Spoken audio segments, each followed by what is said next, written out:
Hello everyone, welcome to the Ozark Outpost. This is Operation Goliath, the Soviet Union and Communist China, 4.2, January 1938. Okay, real quick, this diplomacy thing has just been bugging the hell out of me. The problem I've determined is that I'm trying to integrate two expansions that were written for very different versions of the game. I believe Diplomacy itself is a version 1 expansion. Latin America at War is a version 3. Well, none of this is going to matter for much longer because I'm sure you guys have all seen the same videos. Version 4 is supposed to be available sometime this year. In Bob Hatcher's last video, he mentioned that there is a brand new diplomacy system that's going to be rolled out sometime in the near future. So, and the Crimson Tide guys in their game mentioned several times that they were providing feedback and play data to the Latin America at War developer so that he can revise his expansion, which I'm sure will involve some changes to the diplomacy system there. So until the developers get these new things out and get existing problems corrected, as a player, it's my job just to do the best I can with what I have. So, we're going to have a new law at the outpost. As far as diplomacy goes, since I'm right here, I will just use Mongolia and the Soviet Union as an example. The Soviets did their diplomacy role. They now control Mongolia. When the Soviet Union goes to war with any major power, doesn't matter who it is, Mongolia is automatically going to align. We're going to do the same thing with the British and Iran, Germany and Iraq, Germany and Argentina, the United States and Brazil. Going to keep it fair across the board. A minute ago, I just thought of a good analogy to justify this. Major powers and their controlled miners are like the British Commonwealth of Nations. Great Britain goes to war, the whole Commonwealth goes to war, colonies included. So, Iran, Iraq, Mongolia, we're just going to look at these miners, these controlled miners that are going to align, where we're going to look at them as colonies of these other majors. When the boss goes to war, the underling goes with him. So, got that out of the way. That's how I'm going to play it for the rest of this game. And there's nothing unfair or unbalanced because nobody has gone to war with a major yet, so there isn't anything to try to fix after the fact. Okay, here we go with the Soviets. They are going to try a turkey roll again. That's going to be their only influence this turn. So here we go.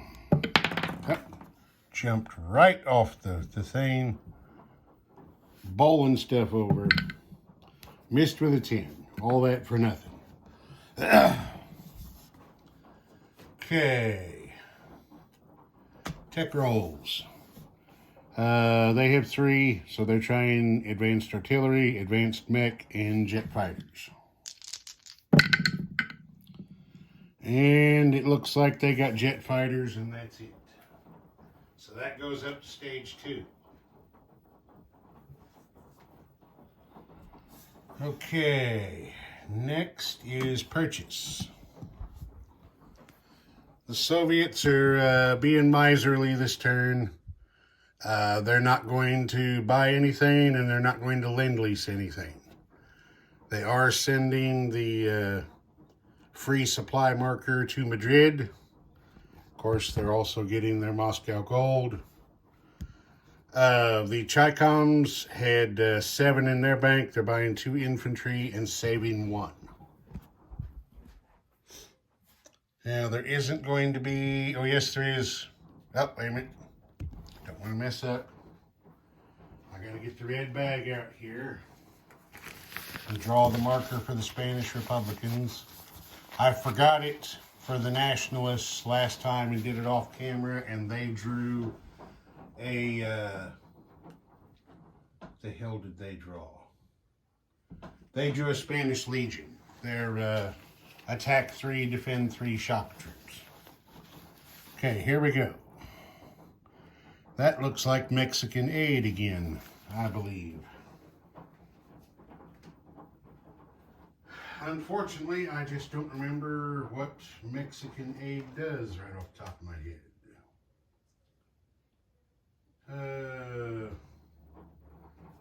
Mexican aid gives 1 upgrade or an extra recruitment roll. And it goes back in the bag. I believe they're going to choose the extra recruitment roll again. All right. Combat. The Chicoms aren't prepared to do anything yet. Mao Zedong is going to bide his time for the moment. However, we are going to have another border clash in the Far East. These 2 infantry from Primorsky Krai and this infantry and motorized infantry are going to raid across the border into eastern Manchuria. These 2 guys have a river penalty. These 2 have 0 penalty. That is not a river there. It's just a regular border. So, there's, turn that a little better. There's 2 regular Soviet infantry without a penalty. There's 2 Soviet infantry rolling a 1 because of their river penalties. And then we have an infantry and a militia. No penalty, rolling a 1, infantry, militia. And everybody missed. So they all go back to their own side of the border for no result. Okay, non-combat movement. The Soviets have 1. This infantry in Buryata is going to move over here to Chita. The Chicoms are not going to move anything. Okay, place units. The Chicoms. Oh, and I guess I should have mentioned, no combat for the Republicans in Spain. Anywhere they try to attack at this moment, they're just going to weaken themselves for a counterattack. Now we place units. The 2 infantry are going here in Hopei.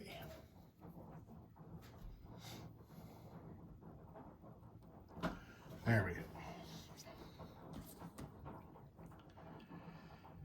Okay, collect oil.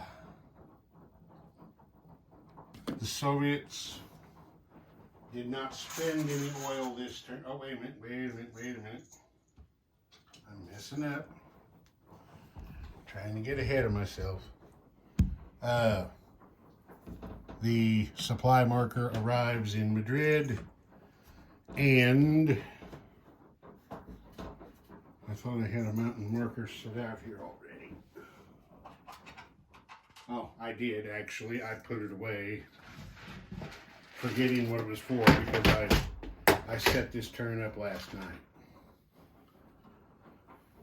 They're going to use their supply marker to upgrade 1 infantry in Muriel Valencia to a mountain. Okay, there's that.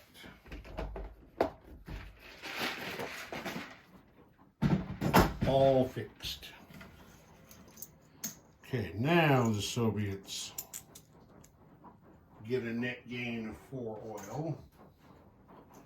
I've been neglecting it for a while. So the 4 oil are going to go to this reserve in northern Russia.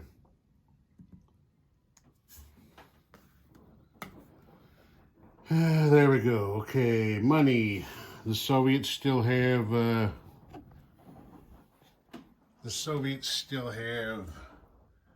8 base income plus 2 resources is 10. On to the 13 they saved plus their Moscow gold puts 24 rubles in their bank. The Chi-Coms are at base income 6, and they have just 1 resource, cotton and Shinsi, yes. 1 resource, so that makes 7 for them.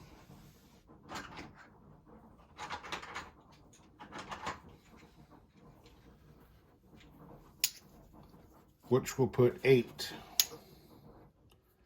in their bank.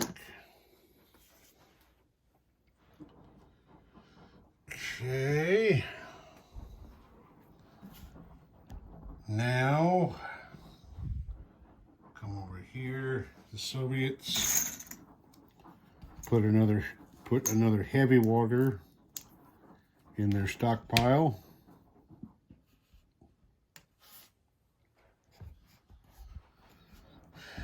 And now we're going to do the Chi-Coms warlord role.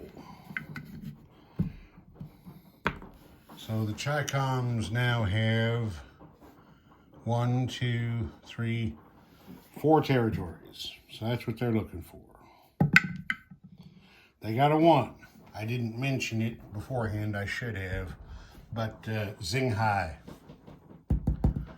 is the one they were intending to attempt to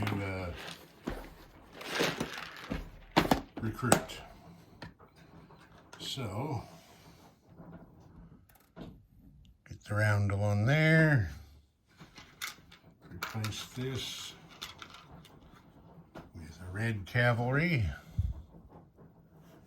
get red infantry out there.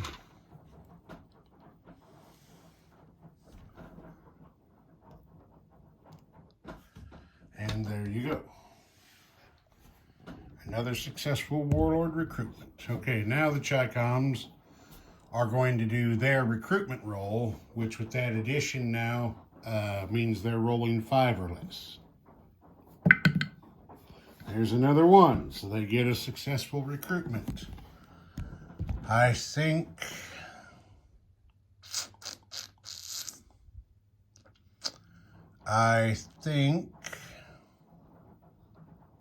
they are going to choose to add another infantry to Hopei.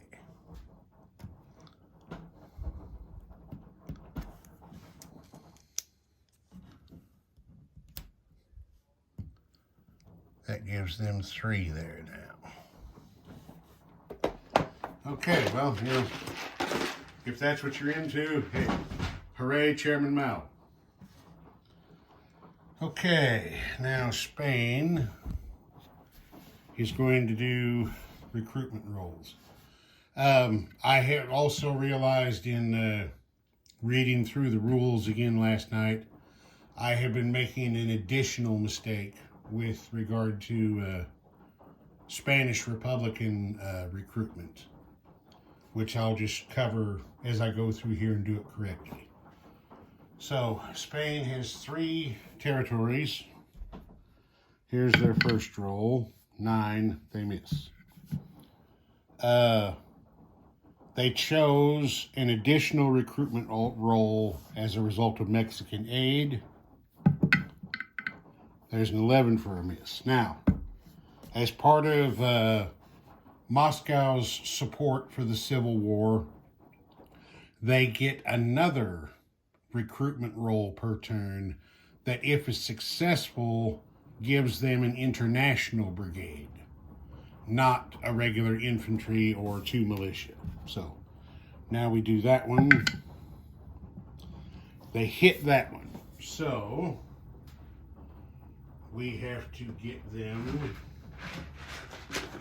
an international brigade.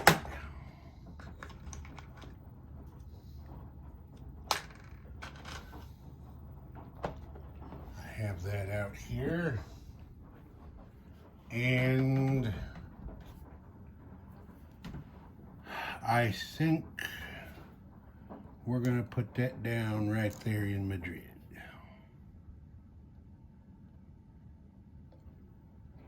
Okay. All part of the process of getting back into the swing of playing the game, and this expansion is relatively new, so I'm still learning about it, obviously. Okay, now we're going to finish up with Mongolia's recruitment roll. 4 or less. They miss with an 8. Okay.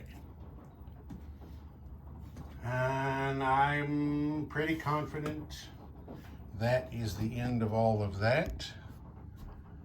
So, Ozark Outpost. Over and out.